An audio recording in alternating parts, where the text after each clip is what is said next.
there's something deeply unsettling about a clown. Maybe it's the smile that's painted on too wide, or the way they move, erratic and exaggerated, like something pretending to be human. Maybe it's the makeup, meant to hide, not reveal. Or maybe it's the simple fact that we're told they're supposed to be funny, but somehow they're anything but. It's no coincidence that what once stood for comedy and innocence has now become shorthand for horror. Clowns aren't just weird anymore. They're terrifying. And the real question is, why? To understand the fear, we first need to understand the origin. Clowns didn't crawl out of the sewers with red balloons and sharpened teeth. They actually began as figures of fun. A long, long time ago, before birthday parties and cursed circuses, the concept of the clown emerged from the tradition of the jester. You know, the court entertainer. That guy in a ridiculous outfit who cracked jokes for kings and hoped he wouldn't get executed if they didn't land. These jesters weren't just fools for amusement, though. In many courts, the jester was the only person who could tell the truth to a monarch without being beheaded. They were witty, clever, and sometimes even insightful. Imagine the smartest person in the room dressed like a lunatic. That was the original clown energy. But clowns didn't stay noble truth-tellers forever. Over time, that role split into different forms. The commedia dell'arte, figures in Italy, for example, featured the zany characters, often bumbling servants who existed for laughs. In the 18th and 19th centuries, the clown evolved into something closer to what we think of today, a figure in exaggerated costume and makeup, performing slapstick routines for children and adults alike. Joseph Grimaldi, a British performer in the early 1800s, is often considered the father of the modern clown. He was wildly popular, turning the white-faced clown into a cultural icon. But there was a dark twist. Grimaldi suffered from depression, chronic pain, and a miserable private life, something deeply ironic for a man who dedicated his public life to making people laugh. In fact, he famously said, "I am grim all day." That's not just a pun. That's an origin story waiting for a horror movie. Still, for much of the 19th and early 20th centuries, clowns remained beloved entertainers. They were circus stars. They were party fixtures. They were the face of innocent fun. So what changed? When did clowns stop being funny and start being fuel for nightmares? Here's where it starts to get really interesting. The fear of clowns, or Coulrophobia, isn't just a random modern invention. The seeds were always there. Clowns, by their very nature, are walking contradictions. Their faces are frozen in expressions that don't match their moods. They are adults dressed like children, behaving in exaggerated, often irrational ways. They pretend to fall, pretend to cry, pretend to laugh, but what if the pretense hides something real? Their makeup distorts their features, erasing empathy cues we instinctively look for in others. There's a psychological concept called the uncanny valley, where something looks almost human, but not quite. And that not quite part freaks us out on a primal level. That's what clowns tap into. They're almost people, but not really. And our brains hate that. There's also the question of unpredictability. Clowns are supposed to be chaotic, surprising, and silly. But surprise is only fun when it's harmless. Imagine someone throws a pie in another person's face and everyone laughs. Now imagine the same action, same pie, but the clown does it with dead eyes, in complete silence. Suddenly it's not funny. It's disturbing. Same action. Totally different vibe. That's the edge clowns walk. And the line between funny and terrifying? Razor thin. But the tipping point, the true cultural shift, came with a real-life nightmare in pancake makeup. John Wayne Gacy. In the 1970s, Gacy was a well-known community member in Chicago. He was also a clown. Literally. He performed at children's parties under the name Pogo the Clown. But he also murdered at least 33 young men and boys, burying many of them under his house. When his crimes came to light, The image of the clown, once innocent, silly, even beloved, was tainted forever. Pogo the Clown became the face of smiling evil. And once that seed was planted, it was impossible to unsee it. After Gacy, the clown began to evolve in the public consciousness. Filmmakers, writers, and artists took the idea of the clown and ran with it straight into horror territory. Stephen King's It introduced Pennywise, the cosmic, shape-shifting clown that feeds on children's fear. Tim Curry's portrayal in the 1990 miniseries turned Pennywise into a pop culture icon of terror, and Bill Skarsgård's reboot version cemented him as a modern nightmare fuel. Clowns became more than villains. They became symbols of the fear that hides behind a smile. And it didn't stop there. The Joker, originally a comic book villain with clownish features, transformed over the decades into a psychological archetype of chaos and destruction.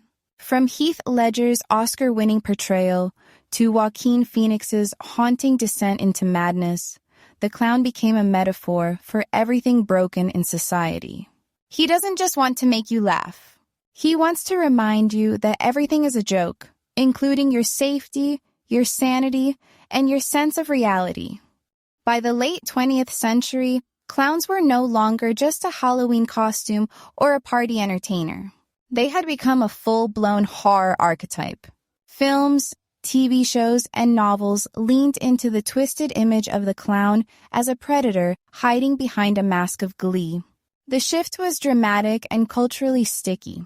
No longer symbols of innocent fun, clowns were now an uneasy metaphor for deception, insanity, and the breakdown of social norms. And what's more terrifying than someone pretending to be happy while hiding something far more sinister underneath? But the fear of clowns didn't just stay on screens and in books. It spilled out into the real world. One of the most bizarre cultural moments in recent history happened in 2016, a year already strange in more ways than one, when reports began to surface of people dressed as clowns lurking in forests, standing silently on street corners, and in some cases, chasing or stalking children. It started in South Carolina and quickly spread across the United States, then the world. People in clown costumes were being spotted at night, often doing nothing but standing and watching. In some cases, they carried weapons. Others just stood there, like cursed porcelain dolls waiting for a cue. Was it a viral marketing stunt? A mass prank? A social media-fueled hysteria? No one really knows. But for a few weird, chaotic weeks, clowns were everywhere. And they weren't funny. They were terrifying. Police departments issued warnings. Schools sent out alerts. Even McDonald's temporarily benched Ronald McDonald from public appearances to avoid making people uncomfortable. Imagine that. The Golden Clown mascot of Happy Meals and birthday parties getting pulled from the spotlight because clowns had become too terrifying for society to handle. That's how deeply embedded the fear had become. What was once a figure of joy was now a potential threat. No joke. But why does this keep happening? Why do clowns, more than almost any other childhood icon, provoke such a strong and uncomfortable emotional response?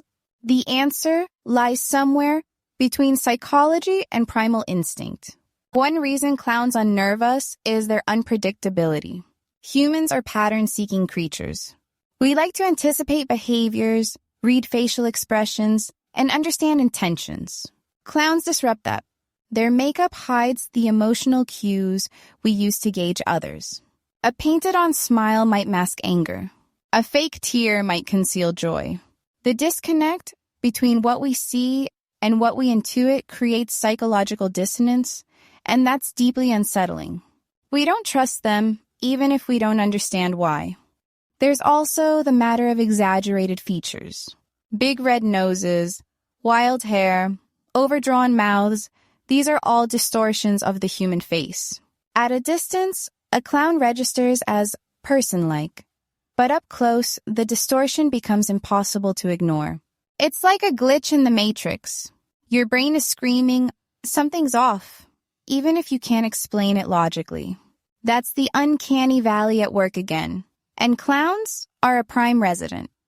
And let's not forget the cultural associations. Once a figure is tied to fear in pop culture, it's nearly impossible to separate it. We're talking decades of horror movies, crime stories, creepy folklore, and viral content all reinforcing one thing: clowns are not to be trusted. It doesn't help that horror clowns are incredibly effective villains. They're exaggerated, theatrical, and symbolic. They can act without warning, twist expectations, and wield chaos like a weapon. They don't just attack your body, they attack your comfort, your laughter, your childhood memories. They weaponize joy and turn it into dread. That's not just scary. That's genius-level psychological warfare. This idea that joy can be corrupted is part of what makes the scary clown trope so effective. A clown takes everything you were told to love as a child and poisons it. The colors, the laughter, the silly antics all become distorted, grotesque, and threatening. It's a betrayal of innocence, and humans do not handle betrayal well. That's why the image of the clown gone wrong lingers in the cultural psyche. It's more than fear. It's emotional confusion. It's the realization that something you once loved might always have been a little bit wrong. And as if that weren't enough, let's talk about how clowns are basically the perfect blank slate for projection. Are they harmless? Are they sad? Are they angry? Are they killers in disguise? The truth is, they can be any of those, or all of them at once. That ambiguity is what horror thrives on. The unknown, the unknowable. The idea that something that looks like a joke might actually be a threat. That's not just a narrative twist. That's a primal fear trigger. The fear of clowns isn't just a Western phenomenon. In fact, many cultures have their own version of the eerie jester, the masked performer, or the unsettling trickster. In Japan, the traditional Kyogen clown was meant to be comedic relief in no theater, but the exaggerated masks and haunting performances often left children in tears. In some African tribes, masked dancers, though not clowns in the literal sense, took on a similar role. A figure that was both amusing and terrifying, used to teach moral lessons through fear and spectacle. Even medieval European jesters weren't all harmless buffoons. They were often seen as chaotic neutral forces, mocking royalty without consequence, sitting uncomfortably close to danger, power, and madness. In many mythologies, trickster gods like Loki or Anansi played with perception and chaos, much like the modern clown does today. These weren't lighthearted pranksters. They were unpredictable, morally fluid, and at times cruel. In essence, they were proto-clowns, and they've been creeping into humanity's stories for centuries. So when people say clowns are just funny characters, history politely raises an eyebrow and says, not quite. There's always been a darker edge beneath the painted-on smile. And children, it turns out, are particularly good at picking up on that edge. The science of why kids fear clowns is fascinating, if not slightly tragic. Studies have shown that children, especially those under the age of 7, struggle to read exaggerated or artificial faces. They rely heavily on facial expressions to understand emotion and intent. When a clown enters the room with a fixed, painted smile and eyes that don't match the emotion, a child's brain hits a wall. It's confusion masquerading as fear.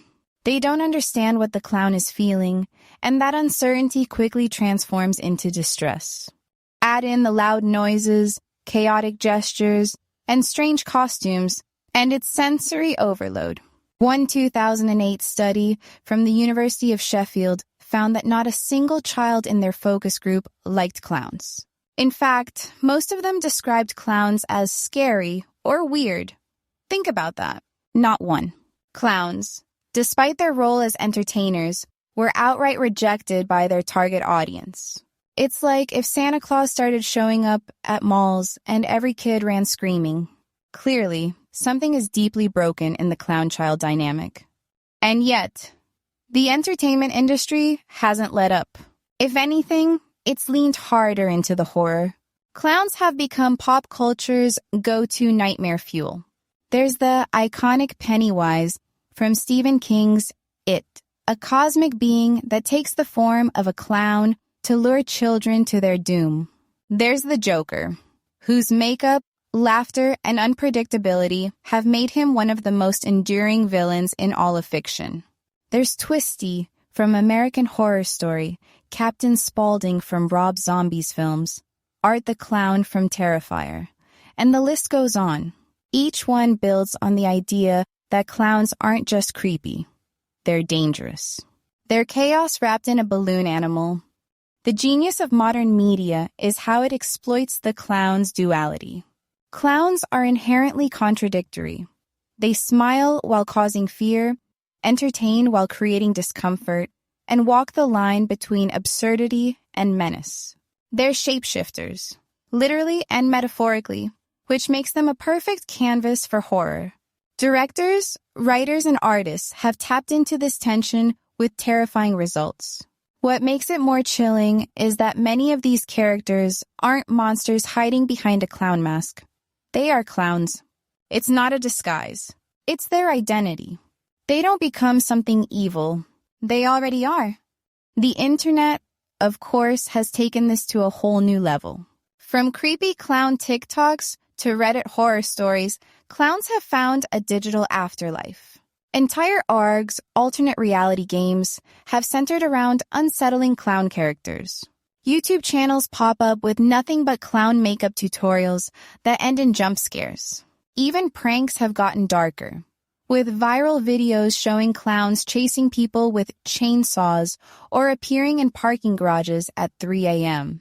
Are they real threats? Usually not. But that's not the point. The idea that they could be is what gets people clicking. The fear is profitable, and the digital age has figured out exactly how to market it.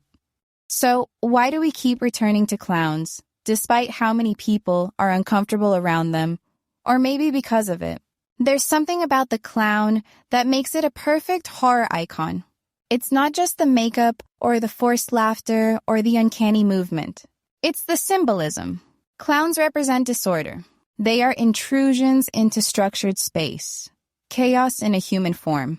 In a world that craves logic, reason, and predictability, the clown walks in uninvited and does none of those things. And what's worse, they do it with a grin.